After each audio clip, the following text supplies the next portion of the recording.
Ano-ano nga ba ang mga mapanganib na sakit na dapat iwasan ng mga marino? Sa ating buhay mandaragat, aming ipapakita ang 7 mga sakit o karamdaman na dapat iwasan ng mga marinong Pilipino.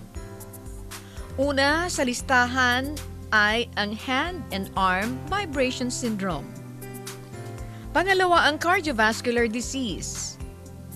Nariyan din sa listahan ang musculoskeletal system. Ang cancer, kasama din sa listahan. Ito rin ang mga sakit karaniwan ng mga kalalakihan, ang sexually transmitted diseases. Hindi rin maiwasan ang cough, flu, and colds.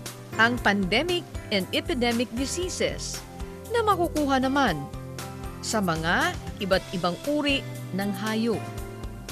Kabilang din ang hypertension. Yan ang 7 sakit o karamdaman na dapat iwasan ng mga marino. Yan ang tampok dito sa Buhay Mandaragat.